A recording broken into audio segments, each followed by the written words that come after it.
Tomorrow, the Comcast case will be heard by the Supreme Court, and I can guarantee you, whatever their decision, it's going to be in the best interest of America.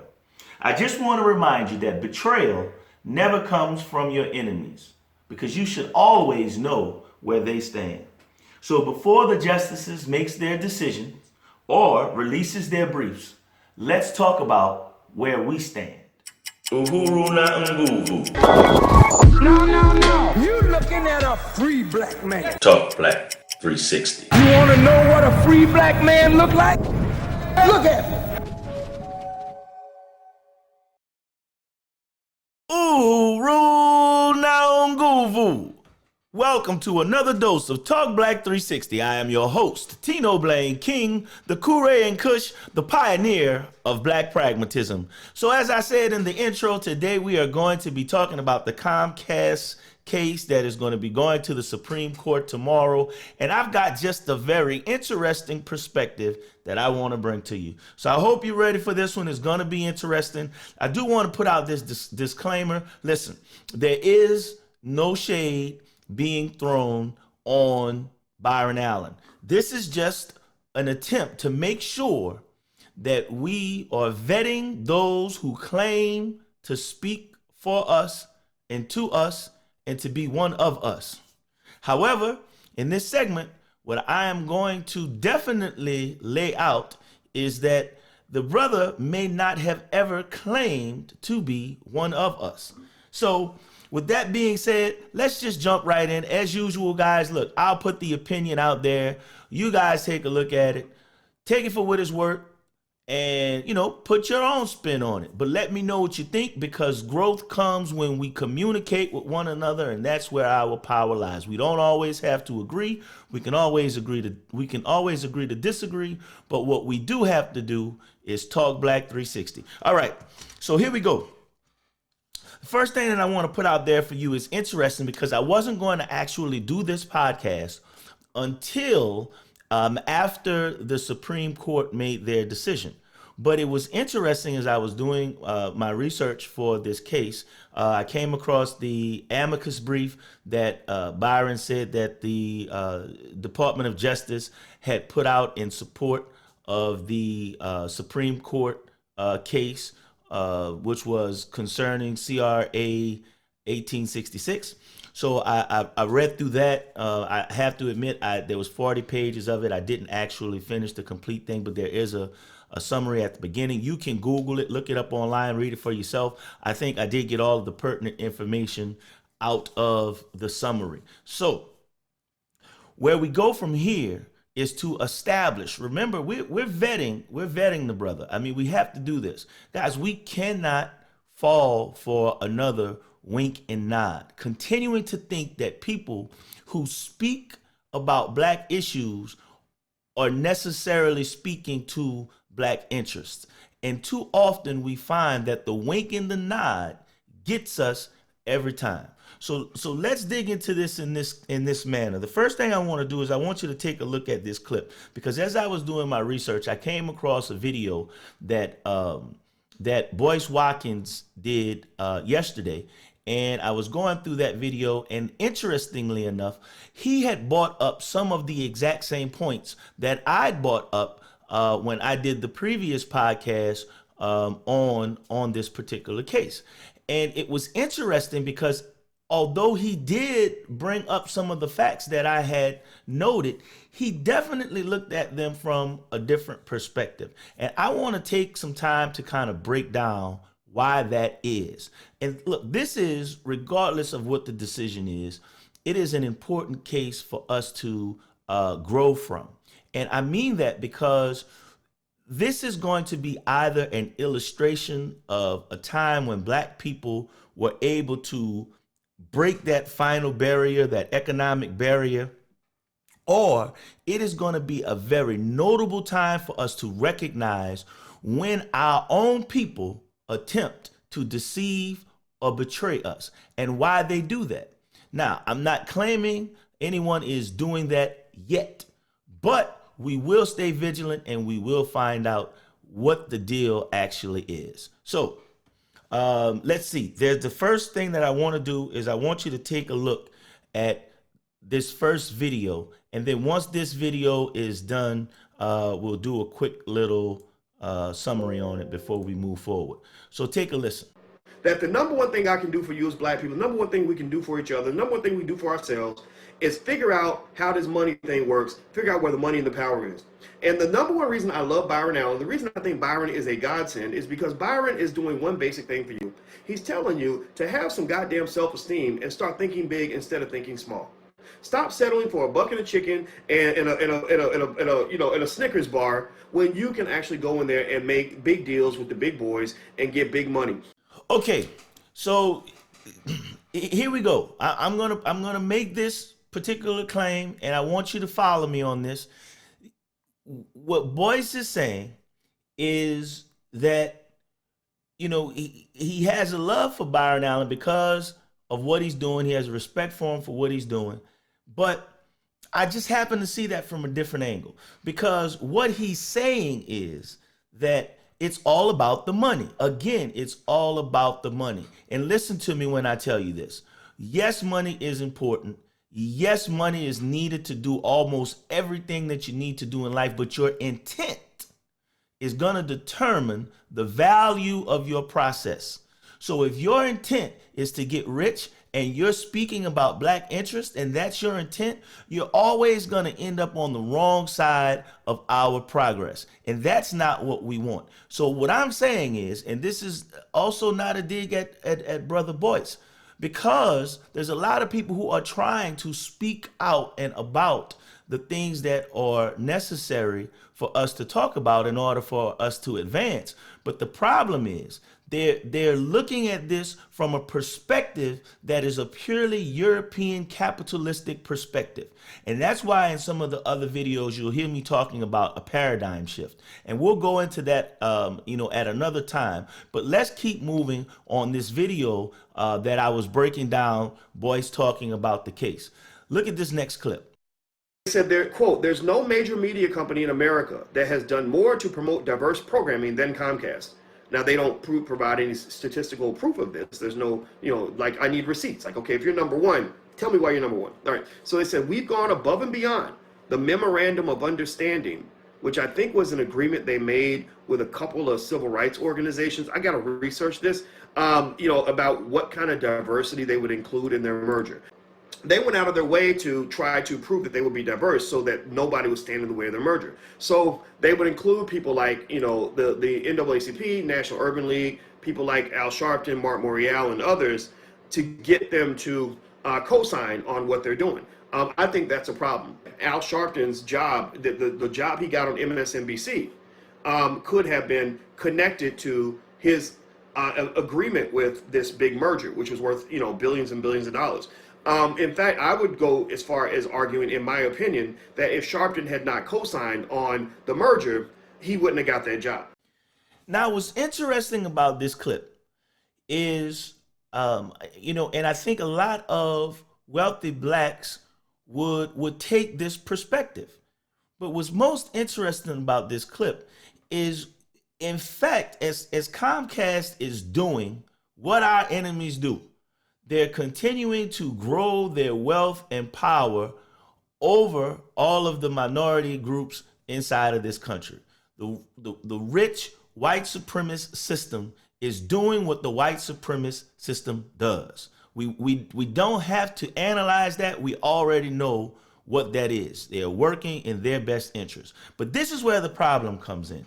So after presenting what Comcast has said, basically what Boyce Watkins did was he illustrated the process that Al Sharpton took to sell out our people. He sold out our people in a process that Boyce laid out by signing this, what they call a memorandum of understanding, in order to advance Comcast's ability to expand their operations. Now, what does this actually have to do with the case? Well, when we looked at the interview on The Breakfast Club, Byron Allen was talking about Al Sharpton and Mark Morial and these so-called black leaders not being able to speak for him. And in this situation, as Boyce brought a little bit more of the conversation to light, we'll see that what was actually playing out is not that Byron was appearing to be mad that Al Sharpton was speaking out for him and agreeing to allow Comcast to do what they needed to do to deceive black people. He was mad because the amount that they were willing to pay for the deception wasn't to his standards or wasn't to his liking. That's what I'm interpreting from this information that I'm gathering. So what you're saying is deceiving the people for your own special interests is not the worst thing that you can do. The worst thing that you could do is deceive the people for your special interest and not get paid enough for doing it. That's how the conversation about the 50 grand and the bucket of chicken came out. Because what he was saying is that Comcast was willing to pay these step and fetch it type Negroes, but they wasn't going to pay the high dollar Negro as he claimed to be. Let me lower my voice because sometimes I do get a little passionate. But this is how this whole scenario is playing out. Now, for those of you who are going to be looking at this and saying, well, Tino, why are you being so critical of Byron Allen or even Boyce Watkins, and you're not as critical of Comcast? And it's plain and it's simple. I know my enemies. I know that they have no good intent for me or for my people. I already understand that. It is a given. So my eyes are always keen and focused on the moves that they make because I know those moves are counterproductive to what we need to be doing in order to advance our situation. Who I don't know is these Negroes that look like us, that share the same skin and melanin. However, they will speak one way to our people to stir their emotions, but all the time and all the while they're working for their own self-interest. Now, it is beginning to look like this might be the situation with Brother Allen, but we shall see. We shall see how this situation plays out. But I expect that, we should not be criticized when we call out those who supposedly are speaking in our best interest. And I didn't, call Byron Allen to stand up for black people. I don't think any of us did. However, he represented himself as doing that when he began to go around on all of these networks and saying that our civil rights was at stake. Now, somewhere in this clip, I don't know if it was this one or another one, we're going to hear Boyce talking about our civil rights being at stake. However, what he's going to allude to is he don't understand why Byron is doing certain things that he's doing. He's waiting to see what the motive is. Well, look, I can give you 30 billion motives for why he's doing what he's doing. That's a motive. That doesn't mean that's why he's doing it, but that's a motive for why he's doing what he's doing. So let's not play silly when it comes to analyzing the components of this case the way that they need to be analyzed to protect our people. And as you can see, Brother Watkins is not quite willing to do that yet. And that's okay. He can be a little bit more reserved, but what I'm going to suggest to you is that when money is your motivation, these are the type of things that are going to come out in the wash and is going to land you on the wrong side of our advancement, our interest, and on the wrong side of our empowerment. But nonetheless, let's move on. The next thing that I want you to take a look at is this next clip. So I analyze his interviews. I analyze his word choice. I look for patterns in the different interviews he did in different platforms to see the common trend. Because a billionaire like him, or a multi-million, he's worth 400 million. He's going to be a billionaire because he's very smart. A guy like him doesn't run around doing 1,000 interviews because he's chasing clout. Byron Allen is not interviewing because he wants to be famous. He's not running around being on the Breakfast Club and Fortune and Forbes and The Griot and all these other places and doing conferences and everything because he wants people to give him attention.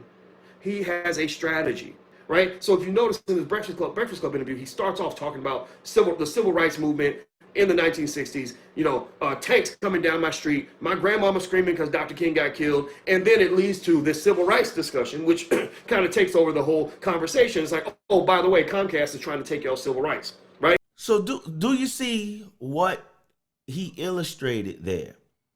And so that's motive. As he said, he analyzed the same thing that I did. I looked at the various different interviews that he did. The wording, the way that he formulated his argument, and I saw a lot of the same thing. And like Brother Watkins said, I don't understand why he did that. I can understand why someone would do that if their intent was to be deceptive. I can understand that. So what I'm saying is, in that scenario, as he laid out the intricate details of Byron Allen's presentation, he said, this is not a guy who is doing what he's doing because he wants attention. He said that this is a guy who has a motive. He has a purpose for doing what he's doing. And then he touted the fact that Byron Allen was worth $400 million and soon to be a billionaire. But there's still some intricate details there that we need to understand. And for those of us who aren't familiar with this thing that they call the money game, and going after the dollar and the motives that lie inside of that game, you'll get tricked every time, because it's always positioned in a way that is going to be mutually beneficial, but it always ends up one-sided. Someone always gets the short end of the stick. And I'm saying that because in this scenario, this seems like it's being geared up to be very one-sided. So your history doesn't show that you are someone who is very, very involved or engaged in the African community. You're not someone who has spoke about or fought for civil rights in your past, but now all of a sudden, civil rights is your interest, and they're your interest because of what? And I think that's almost clear, almost. However, as we move forward, because there's nothing that we can do one way or another for the Supreme Court's decision, but what is going to happen is after that Supreme Court decision, this campaign of propaganda is going to continue. And what we need to know is, are we fighting for our best interest, or are we being manipulated to solve the problems of someone else that looks like us, or to fight and work in their best interest? And that's the thing that I want to be very, very clear about, and I want us to be careful of, because as I said earlier, you never have to worry about betrayal from your enemies, because you should always know exactly where they stand. Let's look at this next clip, because this is interesting, but it builds on the case of why should we be interested in the language that is being used versus this, this civil rights case that is supposed to change the scenario for black people going forward, as if the scenario for black people is so great. But let's take a look at this as Boyce continues to dissect this situation. Comcast says there's no major media company in America that has done more to promote diverse programming than Comcast. We've gone above and beyond the memorandum of understanding, which everybody was not invited to sign that memorandum. I don't remember hearing anything about this. So what they do is they kind of go to the Negro managers or the black representatives, and they say, hey, we want to do this thing. We need y'all to co-sign because you guys are the influencers that can get the rest of the community to buy into this. Right? So Byron Allen didn't like the deal. Byron, and I'd love to hear what Byron Allen has to say about that. He alluded to that a little bit in the Breakfast Club interview. I think he said something like they treat us like monkeys and they offered us bananas. So the bananas that were offered were probably like, hey, we'll give you, $50 and a bucket of chicken if you go ahead and sign off on this. And I think that what Byron Allen is really saying, I think Byron Allen is making a good point, is that sometimes our low self-esteem causes us not to think big enough in these deals. Think about this. You're talking about a group of people who were willing to have their asses beat just so they could go sit at a white man's lunch counter, right? It doesn't mean that everybody then was stupid or everybody then was crazy or that they were evil or disruptive. It just means that they needed an intervention. Because the thing is that sometimes coonery and that sort of backward mindset is something that was injected and implanted in us during slavery. And sometimes we might think it makes sense when really when you step out of yourself, you look back and you say, wait, that doesn't make any sense at all. So what you saw in that clip, and I think, look, Boyce is nailing the work of dissecting this case and the presentation that is being made. He's nailing it. But at almost every turn, I believe that he's drawing the wrong conclusion. And I believe one of the reasons that he's drawing the wrong conclusion is because this money game is a trap. And it's not that you can't play the money game and become wealthy or become comfortable, but it is often impossible to play the money game and build Black independence or generational Black wealth.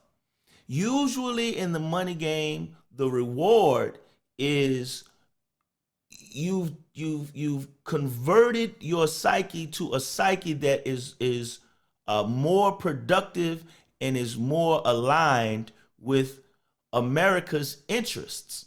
And I'm not saying that you have to be anti-American to play in the money game. What I'm saying is you'll play in the money game a bit differently if you are pro-African. And that's a whole different scenario, and that's another topic. But that is something that we definitely need to have inside of the conversation. And no better to have that conversation than Talk Black 360, because we're going to bring out the issues that we need to talk about in our space, in our community, and with our people.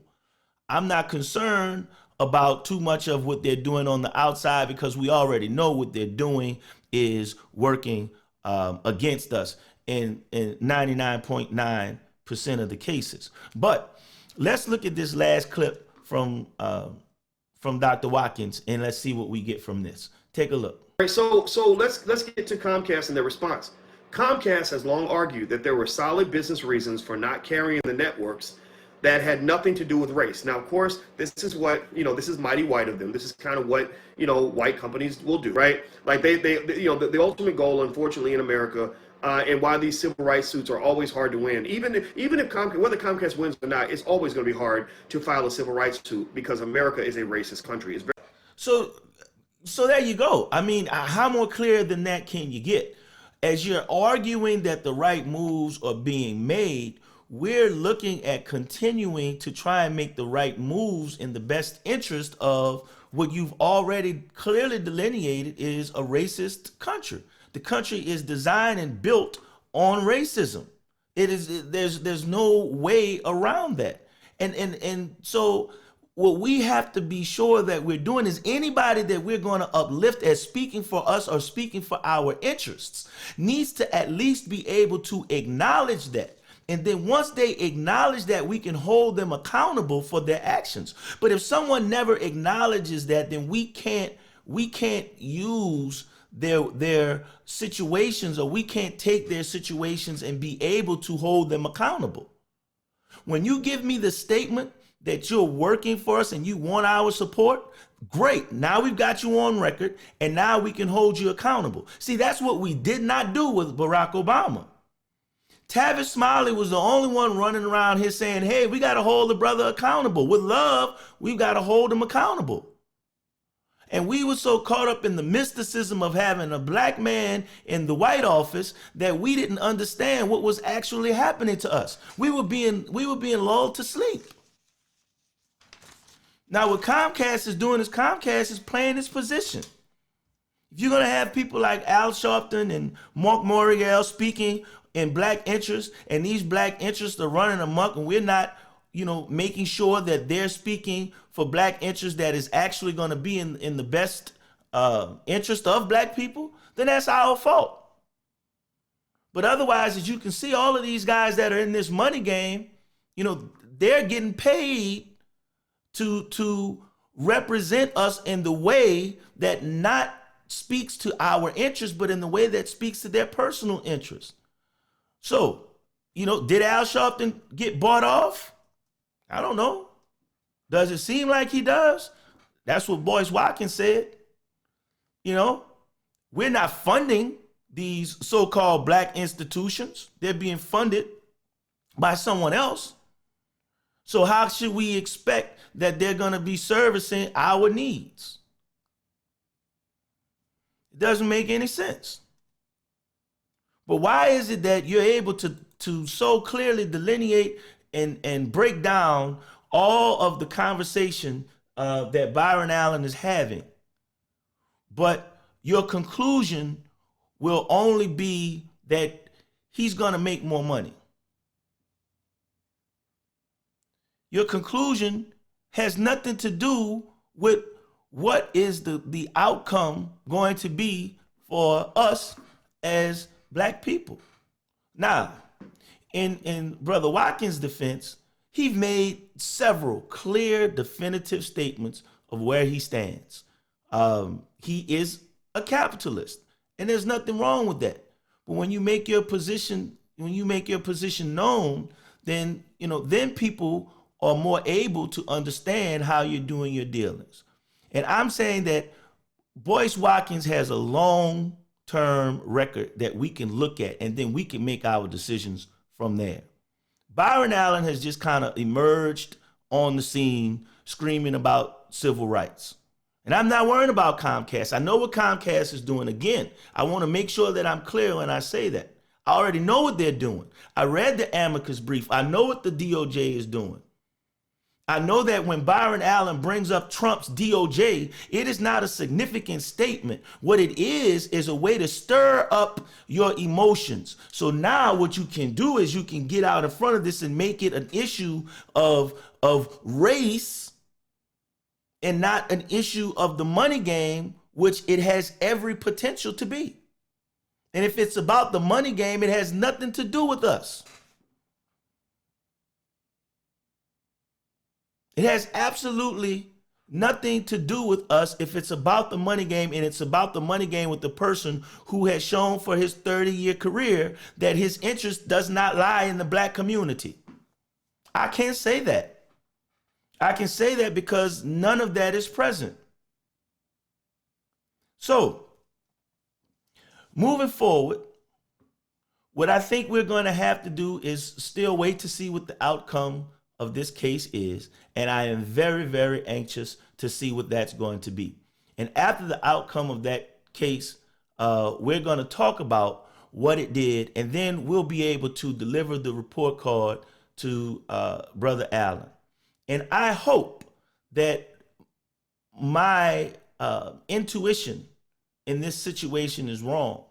I hope that the brother is clearly standing up for the advancement of black people, and that what he's doing, he sincerely believes is going to advance us in our struggles. However, I don't think that just getting us a black face inside of a white institution that has as much money as white folks is going to do us any good. I do think that there is a large faction of black people who do not want to change the system. They want to be in charge of the system that oppresses black people. We can't let that happen. That's not what Talk Black 360 is here for. We're here for empowerment. We're here for change, right? What Obama said, change you could believe in. Well, let's analyze it. What'd that look like? Anyway, Black people, this has been a very interesting segment. I can't wait till this court case comes out so we can analyze that. Most of you probably don't even give 2 cents about it, but it's definitely going to be something monumental either way. We can analyze it once it comes out. For right now, I think we've gotten out some more information while we wait. So until next time, I think we'll be doing this segment about the case sometime. Should be no more than a week after the findings and after the justices put out their briefs. But anyway, we're going to get that out and we're going to get you the information that you need to make your decision. If you have any comments on these statements that I've made, my opinion, then go ahead and put them down in the comments. Make sure to like and share this podcast. I'm working on the other things that needs to be done so that it can be easier for you to find the podcast and that you can have more concise information when you're viewing the podcast. But until next time, make sure you stay strong and you stay black. Ashe? This has been another dose of Talk Black 360. No.